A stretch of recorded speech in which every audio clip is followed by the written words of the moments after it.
a question for you. Why do we communicate? What's our goal when we express ourselves, either through the written or the spoken word? What's the communication model and how does it work in the Talmud? I know that I said I would ask you one question and then I turned it into 3 questions, but they're all connected, and I'll show you how. I'm sure this has happened to you. It's happened to all of us, where someone is talking to you and you just can't grasp, you can't grok what they want to tell you. You're just not getting them. Or even more frustrating, when you are not making yourself understood to the other person. You're transmitting, but they're not receiving your transmission. I found the 3-part communication model in the writings of the famous Kabbalist and master teacher, Rabbi Moshe Chaim Luzzatto, the Ramchal. It answers our questions of why we communicate and how it works in the Talmud. Here's the model. First part, an idea.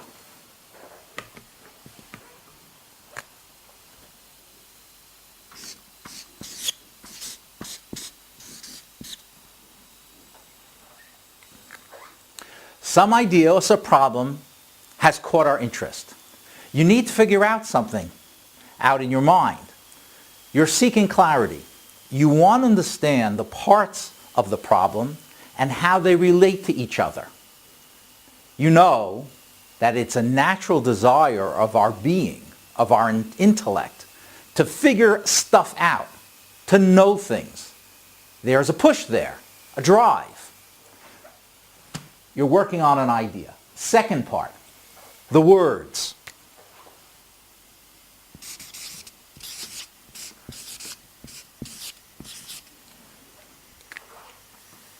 Now that you've worked out your idea, and you've got it clear in your mind, you are pink as punch to share it. You're ready to transmit. What's the goal of your transmission? Of your putting your ideas into words? To put into the mind of the other person the same picture of your idea that you have in your mind. You want them to be able to reconstruct your picture, your idea in their own mind. The third part of the communication model is again an idea.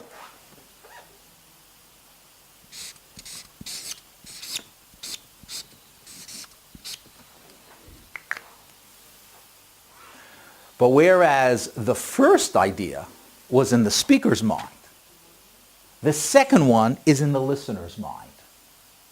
However, there's a potential problem. Only as clear as the idea is in the speaker's mind can it be in the listener's mind. The listener, when he reconstructs the idea, can't receive more than was transmitted. If in the speaker's mind the parts of the idea are not delineated well, if the idea is fuzzy in the speaker's mind, what can you hope for? What can you hope for with the listener? Now let's relate that model, the model of an idea, putting it into words to communicate it, and the reconstruction of that idea in the listener's mind. Let's relate that and see how it works in the Talmud. I think many people have the wrong idea of how the Talmud was written. Some people have the image of a court stenographer going into the study halls in the Beit Midrashim and taking down what was saying verbatim. That's not how it came to be, the Talmud came to be. The Talmud is a highly edited text. The great Rav Ashi, the author of the Talmud, with his many colleagues and students, worked prodigiously on every word to put into our minds the ideas that they had in their minds. But they weren't just limited to the words in this word part. The structure they decided to use, that of questions and answers, difficulties and solutions, the dialogue or debate format guide us as we reconstruct their ideas in our minds. So, too, the order of the presentation, how they unfold for us the issues and ideas. Like a good lawyer presenting his arguments in front of the bench, their order of presentation adds to our understanding of what they wanted to tell us. In that sense, their structure and order is part of their words. That's the communication model. So in short, the answer to our original question of why do we communicate is in order to put the idea that's in our mind into another person's mind. If you want to learn how to get the clear Talmud pictures into your mind, go to our website, Talmud Brilliant, which is the hub for this mind and Talmud training. I'm Rabbi Jeremy Fenster. Thanks for watching. And the foundation of all this education is think structures.